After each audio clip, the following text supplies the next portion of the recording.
Hello and welcome to the Desi Outsiders podcast. I'm Meenal. And I'm Ankita. And this week we come to you with the last brain dump of season 2. And as always, nothing can prepare you for the tangents because at the end of the episode, even we struggled to figure out where it all started. So let's jump right into the show. I want to start off this episode by addressing something that you brought up recently, Meenal, which is that, what about our monthly brain dumps do our listeners enjoy? So we decided at the beginning when we started this podcast 6 months ago. 6 or has it been 7? 7 months, right? You're the one who always counts. It's not. Yeah, it's been close to 7 months. We decided back then that on the last week of every month, or at least every 4th episode, we will sit down and dump all of our thoughts onto our microphones and, in a sense, into the ears of our audience. Much the same way that I do on the last working day of every month on the blog. So, as we both know, and maybe our audience has also noticed, we haven't been very consistent with this presentation of our brain dumps. Yeah, well, Ankita, that's mainly because we're also experimenting and somehow we came up with the idea of recording our brain dumps in a video format, which both of us realized wasn't a great idea because we had to extract the audio from these videos.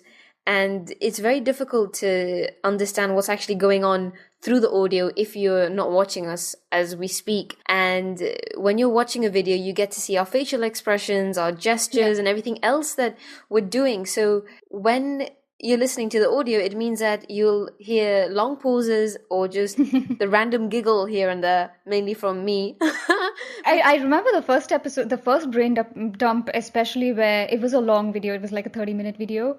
Yeah. And halfway through, we would just make faces at each other and giggle, and in the audio form. Yeah, there's no context, so nobody knows what's going on. So we decided that it wasn't the best to sound professional user experience. We wanted to give you in season 1, and so now in season 2, we've come with just the audio format for all of you.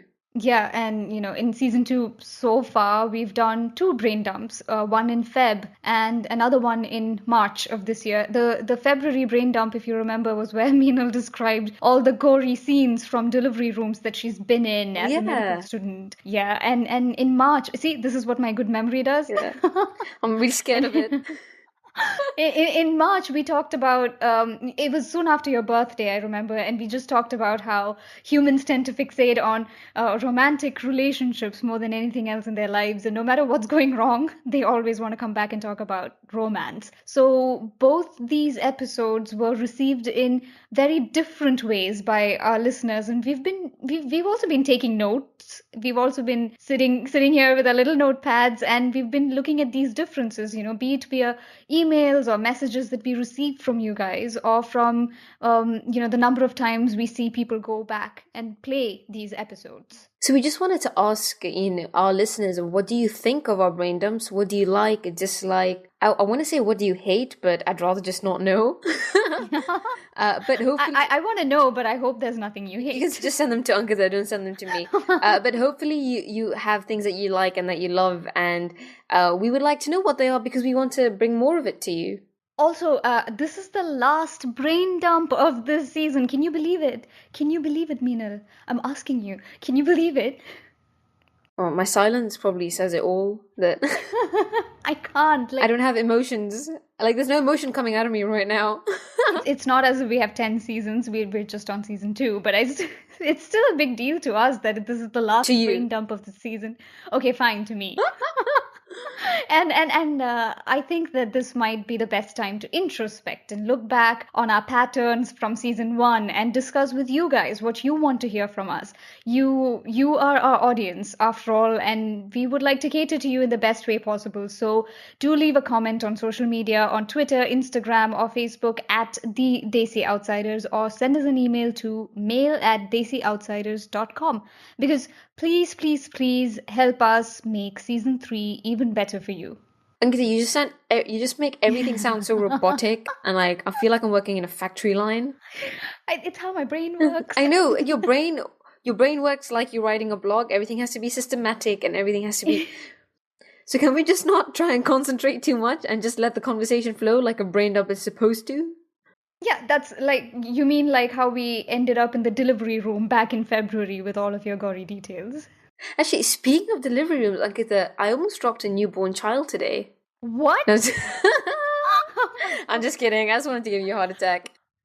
Oh my God, that's oh my God. You know what? That's not.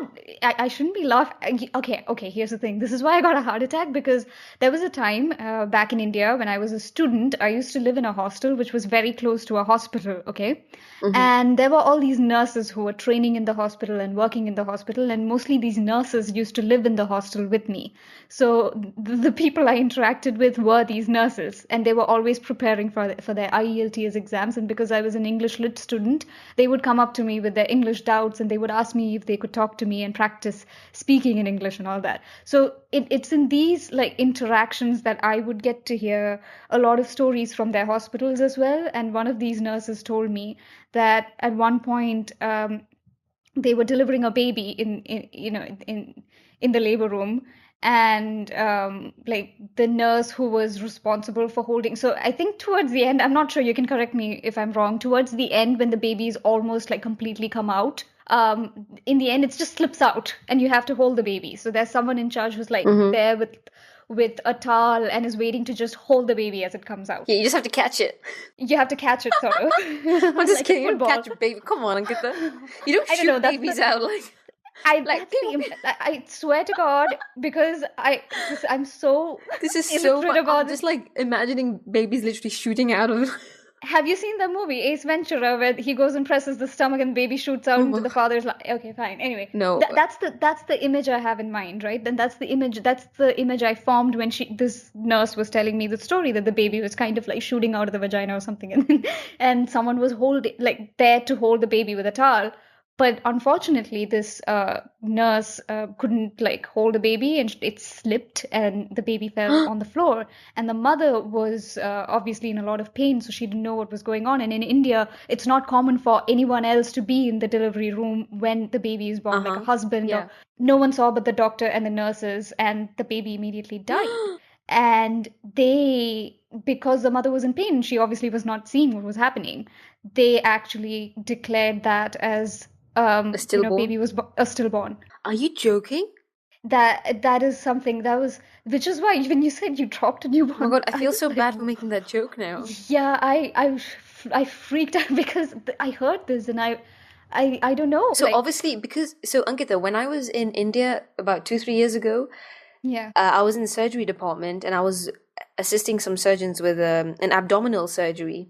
right, Now, I'm laughing at it now. It wasn't funny at the time, but right. so the incision was supposed to be made on the right side of the abdomen, but it was made on the left side instead. How do you mess that up? No. So the thing is that when you make an incision, you've left a Yeah, scar already. yeah, And if you make an incision in the wrong place on yeah, someone's body, it's a lawsuit. Like they can take you to yeah, court. yeah, So that's not that's it. That's like the nice thing. Let me tell yeah, you what actually happened. When they looked at yeah. the patient's name, they realized that he was the director of the hospital. Oh my God, you have to be kidding. So they realized that the person they made the mistake on was the director of the hospital. And this is, for those who are listening, who are around Delhi or know Delhi, is in Mulchand Hospital, which is quite a big hospital. Yeah. And they realized that they made the wrong incision on the director of the hospital. And there was a massive argument going on in the theater Oh. while the poor guy was obviously under anesthetic. And he had no idea what was going on. He had no idea that a wrong incision was made. And the surgeons were trying to come up with a solution, like what can we do to make sure that this doesn't look bad on us. Yeah, But as a student, I was just standing there like, what the hell? Like yeah. these small mistakes, like drop an incision isn't as severe as dropping a baby, but I mean, for all I know, this is just a myth in the hospital. I don't know if they were just telling me for the sake of, I don't know if this really happened, but I heard this it and this has sounds never left my. it sounds like something that could happen. But these are the things that they don't prepare you for as a doctor. The only thing that I've learned related to lawsuits and everything is only in pharmacology, because we know like pharmaceutical companies and drugs and medicines, there's so much involved there, with side effects of the drugs, and patients can actually get you in trouble. That's the only thing we've learned. But no one's Yeah. ever said to us like, oh, you're carrying, what happens if you drop an organ in the middle of a Oh my surgery? God. What if you Yeah, drop a yeah. kidney or what? It happened on Grey's Anatomy. Yeah, I know. Where they dropped a kidney or something. I know, because she's an Yes. idiot. But anyway, But yeah, speaking of medicine and medical stuff, how was your exam yesterday? the exam was fine, Ankita. But I just realized yesterday that I probably done. I haven't been counting specifically, but I've probably done around 20 to 25 final exams in the 5 years I've been here. Yeah. And there's the worst thing about it is waiting. How do you mean? It's just waiting. So they tell us the exam is at 3 o'clock, right?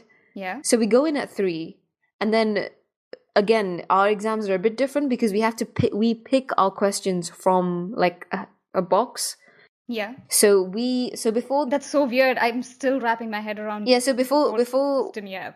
before we get the dates for our exam, they give us like a list of 120 questions or 200 questions. So we have the questions ready. Yeah. We just have to know how to answer them properly and everything. So then we have to pick 3 questions. So I get so anxious because I don't know what question I'm gonna get. It could be the question you didn't study or the question you decided that it was. Oh please! I know there are no questions that you don't study. Oh, come on. You had like 300, 400 questions to prepare in December, and you actually went through every single one of them, like day in, day out. That was, to be fair, that one. I think I left out a few questions in that one. Ugh. But I think that the worst thing is that I still don't know how to control this anxious feeling of waiting. Like, what question am I going to get? What teacher am I going to get? And you know, Ankita, most of the time, I'm the type of person that if it's not in my control, I usually just tend to be like, oh, it's okay. Yeah. But it's just in exams that I can't because I'm like, I've studied so hard. I have to get the right question. I have to get the right teacher. Another thing I find really weird is that you study these 200 questions, 300 questions, whatever number of questions, and then you go appear for this exam and you're asked only like one or two, and that just blows my mind. That But you Ankita, they go don't just through ask you one or two because those one or two questions can be related to all the other questions as well in a different plus, way. Like I'm they sure connect. that even like from one question, from the answer you give, it may lead on to another question. I understand Yeah. that, but still, I feel that there's so much preparation that goes into it. Like you say, I have a small exam, it's just 70 questions, and I still think about the amount of prep work that you do only to be asked like 2 or 3 questions. It is quite annoying. It is like, especially when you have 300 questions and they ask you 3. Yeah. You're like, is it even worth going? Shall I just study the first 10 questions? I might get the first 3. Yeah. Do you want to tell our listeners what was happening right before we started recording this podcast? Yeah, so not just do we have to pick our questions, but we also have to book our exams online. There's a system where we have to go online to book our exams.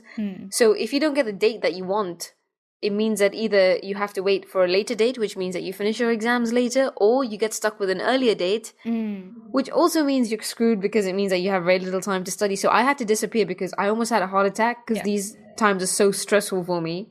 So this time, the exam that you were trying to book today, like a few minutes ago, you have dates on the 2nd, the 3rd, and the 9th. If I'm not wrong. I didn't get the day I wanted, so I'm the day you wanted, right now. the day you wanted was my second wedding anniversary. Oh, really? Yeah. The 9th of May? 9th of May. Oh, crap. Yeah. Well, whoops. Yeah, so you didn't. I actually like made a mental note that Meenal will be not writing an exam. That's the thing. You'll be giving an exam. Yeah. On my anniversary, but looks like that's not happening, is it? Oh, damn. Need to find a present. Oh yeah, but you know this whole thing when you just disappeared for some time to start looking for a date and to book the date and everything, and you were like panicking and you were cutting calls and please, I was not panicking. You were hanging up on me. Oh my god, Ankita, do not make me sound like a stress ball because I'm not. You're like, Ankita, I'll call you after some time. Just That is such bullshit, Ankita. Please. Anyway, just because you exaggerate stuff in your blog, you can't exaggerate stuff on the podcast. We decided that you would go 5 minutes before you had to like book the venue and book the venue, the date. Ankita, you say venue as if I'm booking my wedding or something. That's not what I meant, but I meant that you just left 10 minutes in advance, so I thought you might be really stressed about it. But you know what? That actually reminded me. So when I was sitting here all alone because you left me and you disappeared. Oh, I'm so sorry. I left you alone for 5 minutes in your own home, in your own room. When that happened, I got reminded of something that happened just this morning. So I have major news to share with you. Okay, I'll get to that at the end of my story, but I need to start somewhere. So Priyanka, whom we interviewed last week, she and I are childhood best friends. And those of you who have no idea what I'm talking about, please go back and listen to episode 26, which was the previous episode. Now, back to my story. Priyanka and I, from the time we were really young, we started reading Harry Potter together, and like we were complete Potterheads. We were always reading the books, watching the movies. Okay, Ankita, can you hurry up? Like, I'm just not interested in Harry Potter. It's so boring. When I was in London with her, we were just like watching all the movies once again, and Okay, we were so repeating. what's the point of your story? Can you I'll hurry get up? to it. Please don't put so much pressure on me. I'll get to it. Okay. So we've been doing a lot of Harry Potter stuff in London, and we decided that we wanted to go and watch Harry Potter. You went to London to do Harry Potter stuff. Yeah, we did all the Harry Potter stuff almost. Oh my Like it's God. just Harry Potter Studios that is left. So anyway, so we made a pact that we would watch Harry Potter and the Cursed Child together. And we actually walked in front of the theater. We saw everything. We were like, "Oh, someday we're getting in." And you know that the bookings, like the show, is completely booked out till 2019. So No, I don't know.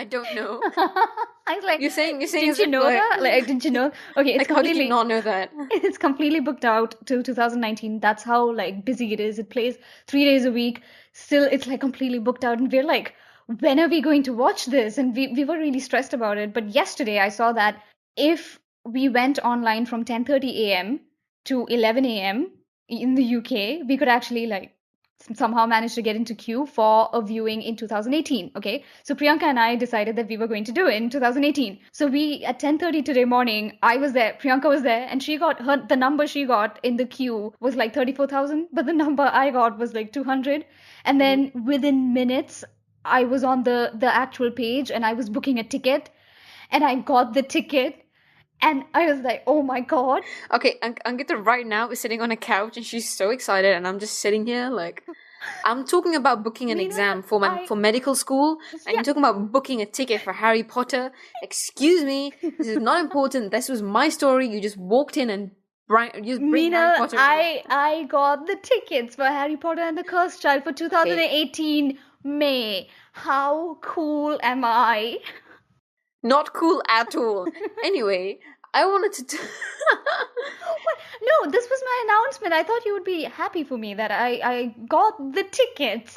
One person I'm really happy for is Serena Williams. Not that again.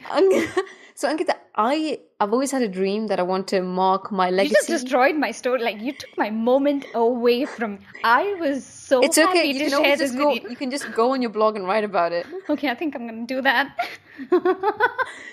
So my whole life, Ankita, I wanted to mark my legacy, and always wanted to win an Olympic gold medal in table tennis while carrying twins at the same time. What? But Serena beat me to it because she was pregnant and she won the Australian Open while she was pregnant. So No.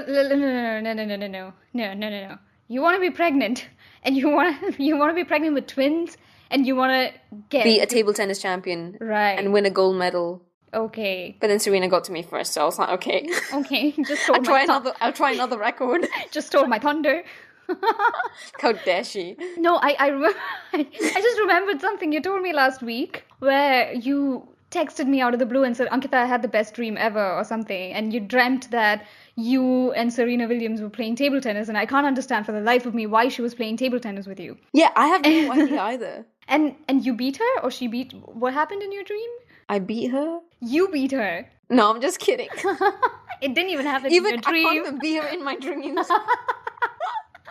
So what happened? Like, why was she playing table So tennis? this is what actually happened, okay? So Okay. in my dream... Actually happened in your dream. Okay. Okay, so at the end of June, so this is real, guys. I'm not making this up. I'm not fantasizing like Ankita does about Harry Potter. Well, But this is Neil real. does have an imaginary world she lives in, so okay. I would take everything with a pinch of salt. No, don't say that. This is true. So next month, I'm representing Gibraltar in an international competition to play table tennis, right? I'm actually proud of you, but I want to make fun of you a little bit. No, you can't make fun of me because this is like... Yeah. So I had a dream the other day that I was playing in this competition, and this competition is going to happen in Sweden. So Ankita already knows that I breathe and live table tennis every day because I'm training really hard, and that's Well, the only thing that... You breathe and everything else as well, like basketball, you're running, and I don't know what you're breathing nowadays, but I guess it's table tennis. Okay, I'll stop. I'm really. Instead of like farting rainbows, it's coming. I'm in a mood today, so I'm gonna. But shut anyway, up. so I had this dream. So I have dreams at night where I'm playing table tennis. And I'm actually playing matches, but this dream was really, really, really special. Okay. God. Because I was playing Serena Williams, right? But the strange thing is, we were playing on a table tennis table, but she was playing with a tennis racket. Oh my God.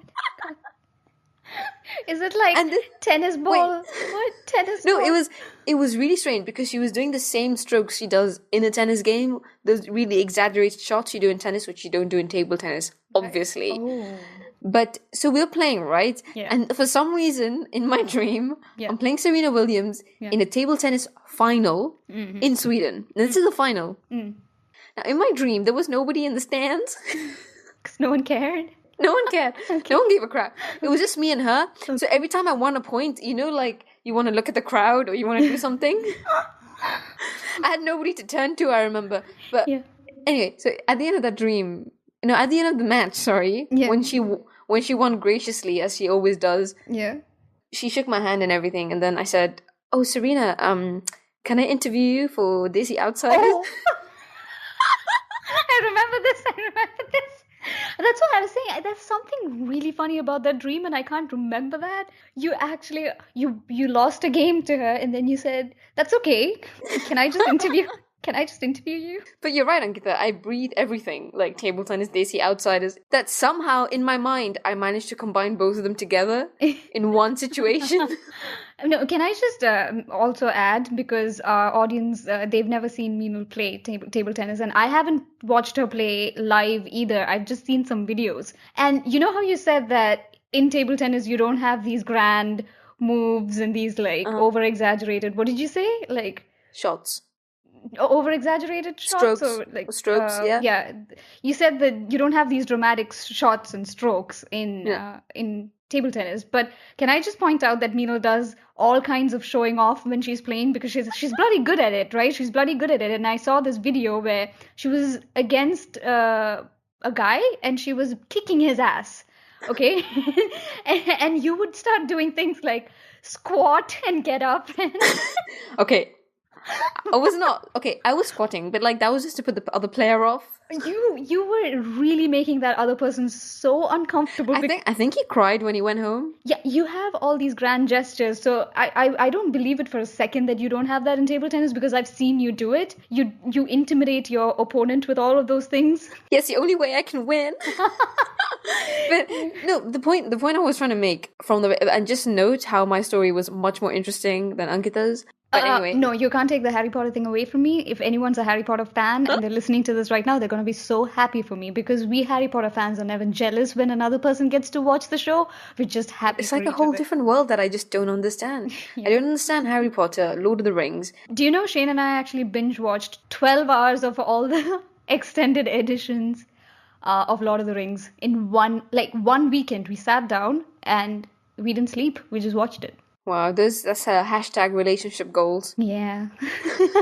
Yeah. But the whole point of Serena Williams was that she announced on Snapchat that she was pregnant. I think she posted 20 weeks pregnant or 21 weeks. I can't remember. But some say that it must have just slipped as an accident. Because I think on Snapchat that you can send it to specific people or you can send it. So some people saw it, but just generally most women announce after the first trimester, usually.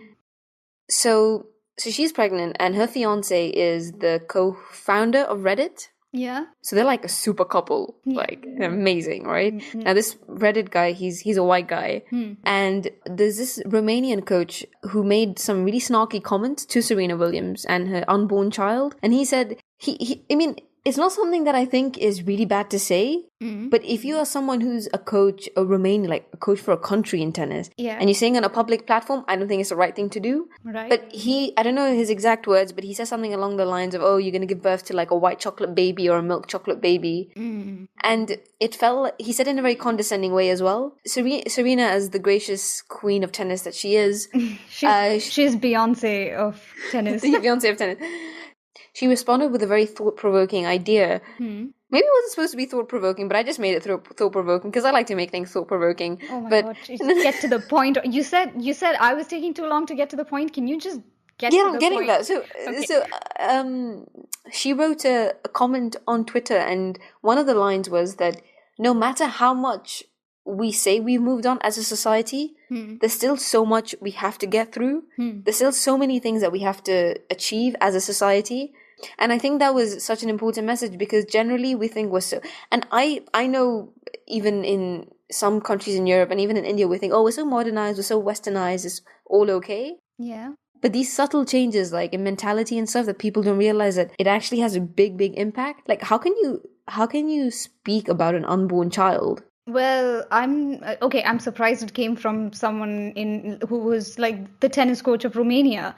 Mm-hmm. But you do know what happened when Saif Ali Khan and Kareena Kapoor decided to name their Yeah, child. because everyone in India thought it was their child. Yeah, everyone, and you do know the kind of comments that came out, and I don't, at this stage, unfortunately, I don't even remember the name though. Anyway, people just decided that this child was named after a plunderer or something. His name was Taimur. I think they wanted to name him Taimur, and they did. They named him Yeah, Taimur. and I think people just came to the conclusion that the baby was named after a plunderer who raped Indians and plundered us and everything. And then they started saying, because everyone in India just likes to jump to the conclusion that everyone else is anti-national the minute they make any decision in their own But lives or any comment. they associated because Taimur apparently had some association with violence in Yeah, and some in Indian immediately, history. and the point is that people started. I mean, who cares about the history and who cares about the name? Because really, anyone who's in their right senses,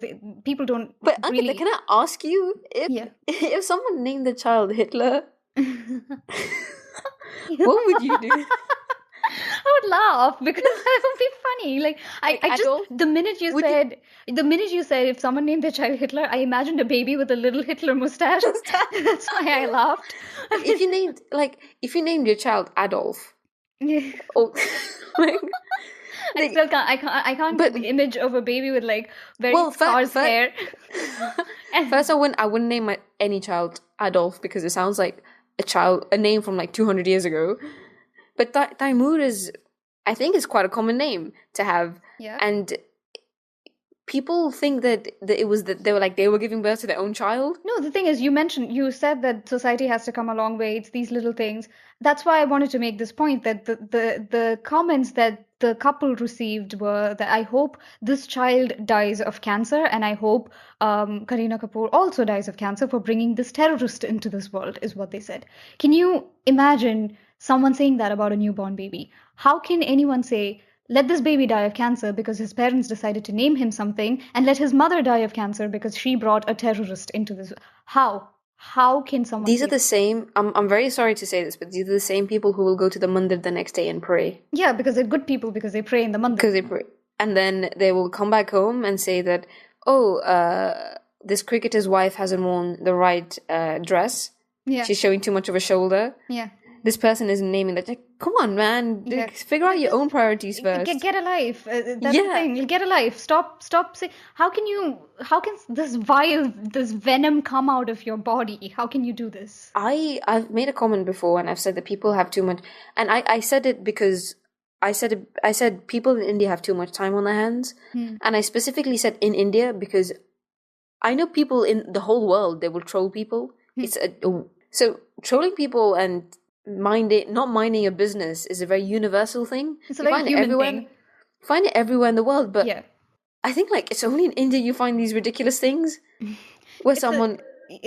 Not actually. I really didn't want to bring this up, but I think this is the time for us to discuss something, and I haven't even told you yet, so it's not like something I've discussed with you yet. What happened recently was one of my friends, her brother used to be a journalist and an activist in the Maldives.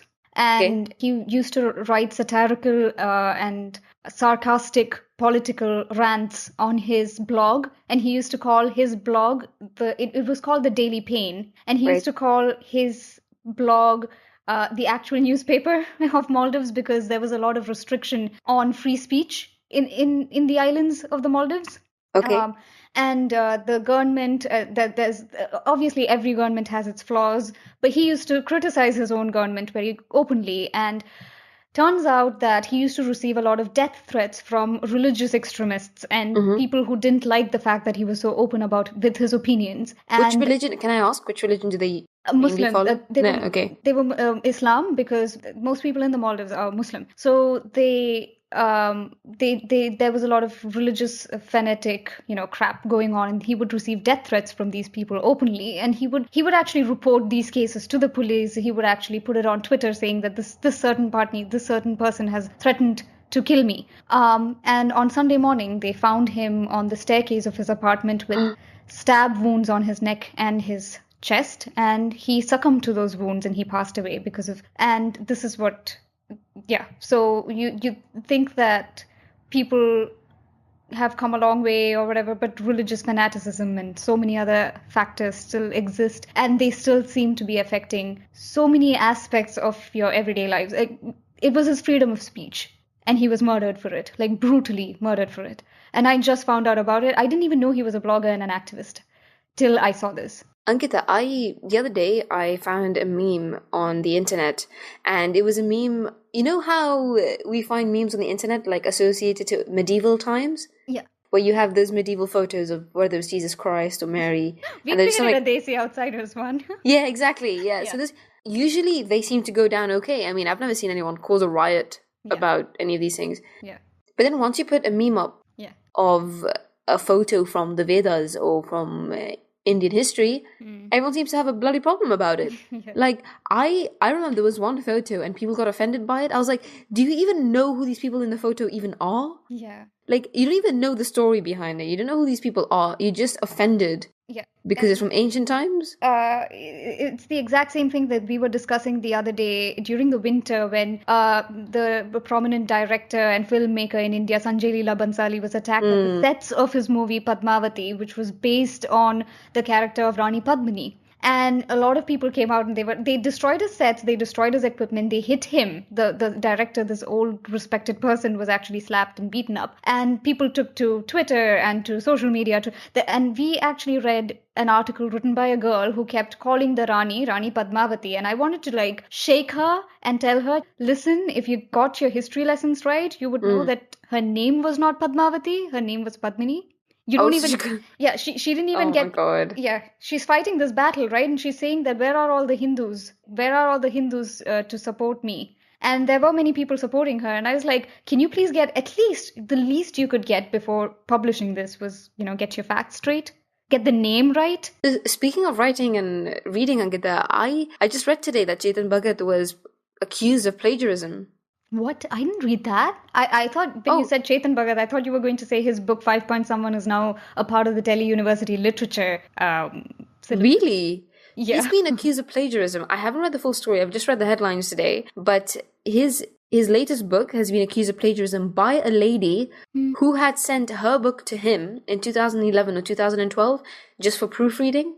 Ooh. And he's stolen that story. Well, apparently he's stolen that story off her, and now she's obviously trying to create a case against him.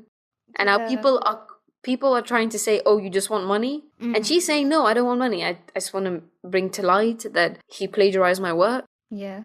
And in a country where kids get their work copied from the bhaiya down the road during the summer holidays, I'm not surprised. Yeah, I don't know how much truth there is to it, but I wouldn't be too surprised if it is true. So, but Chetan Bhagat, I haven't read many of his books, to be honest. I'm sure you've read some, I guess. I've read two of his books. Is he? Do you think he's a good writer? I really don't know. Like, obviously, people have heard great things about him. There was one of his books was turned into a movie, and not just one of his books. All of his books almost have been turned. Oh, really? Yeah. Yeah. Okay, that's how little I know. Well, what I know is that his books are the kind of books that you can sit down and finish reading in like an hour or 2 hours max. It's like really simple, relatable language, and I wouldn't argue that that's not literature at all. I mean, you can't ignore the fact that this is a man that made people who've never read a book in their lives pick up this book and read it and relate to it. So for many people in India, especially from my generation, this is the first and only book that they've read, 5 Point Someone, because he talks about engineering life, and almost every other person in India is an engineer. Every kid can relate to that. Yeah, right? every kid can relate to it, and every kid wants to talk about it, and every kid. So I think I would give him credit for being so relatable that everyone picked up his book. But I wouldn't say that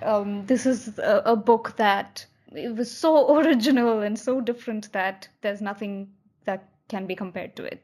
Well, I have no idea. I've never read his books, but this woman accused him of plagiarism. So it'd be really interesting to see how the story unravels, because you know how the Indian media is. Yeah. And we'll see a lot of... Here's another thing. When you really like a writer, no matter what book they bring out next, you actually feel inclined to pick up that book. I have only read 2 of his books, and after that, like, no matter how many books he brought out, I never felt inclined to pick up those books. Oh, really? Yeah. Any reason? Is it because it was too simple and too straight? I think the themes that he goes for are mostly just so... I feel that they insult my intelligence a little bit. Oh. Sometimes, like the latest book that he wrote, not the latest book, he wrote a book called Half Girlfriend, which got turned into a movie recently, and the trailer came out. So I've not read the book, and I saw the trailer, and I just got so irritated with it, because in the trailer it looks like it's okay for a man to sort of manhandle a woman. It's okay for a man to say that, hey, I don't speak English, which is okay because that's this person's education and background, which is like completely fine. But then there's this general vibe around the entire character and his friends that anyone who does is bad. So if his girlfriend is someone who speaks fluent English, then she's probably a slut or she's bad. See, I've not read the book and I don't know what the story is about, but from the trailer alone, I just got really irritated with it, because I got the feeling that that's what they were trying to say, that this is a very modern girl and she speaks good English, and this is a very ordinary boy from Bihar and he doesn't speak English, so that automatically makes her a horrible person and him a good human being. And he's in love, whereas she's not ready for commitment. You know how they have screening for things like for overrated scenes? Yeah. They should have a screening for stuff like this as well. For stupidity and stupid messages being put out there? Yeah, exactly. Yeah. There has to be some, especially in a country like India where we need to move on, we need to progress as a society, and movies and TVs is a very good medium to do that. Yeah. I mean, see, once again, I just want to make it really clear that there's nothing wrong in being from a tiny village and struggling to speak English, because that is like that's perfectly all right. But looking down on someone who does it, looking down on a woman especially who is a fluent speaker of English, and a woman who doesn't want to be tied down in a relationship, and immediately deciding that the gaon wala has a good heart and the city girl is a bad person. Well, we don't know how the story ends, but even the trailer is enough for us to comment about it. The trailer actually like pissed me off enough to say so much. So I don't know how we went from Serena Williams to Chetan Bhagat. Actually, we went from your exams. No, we went from your delivery room. That's where we started, your delivery room stories, to all the way to Chetan Bhagat. So I don't know how that happened again, and here we are at the end of our brain dump. Yeah. So thank you for listening. I really enjoyed this brain dump. Ankita enjoyed my stories. I didn't enjoy Ankita's stories. Shut up. You know what I love about the you know what I love about the brain dump? Was that a brain fart? That was a brain fart. No, what I really love about the brain dumps, and this is something that I say even on my blog and I will say over here 100 times, is that it feels so natural, and so many varieties of topics just get covered in one sitting. And to me, especially with the podcast, it feels like we're both just sitting and having a conversation like a Skype call. This is what it mostly sounds like when we start talking to each other. So thanks for listening. Thanks for tuning in. And we hope to see you next week. Do follow us on social media at the Desi Outsiders. And until next week, I'm Meenal. And I'm Ankita. And we're the Desi Outsiders.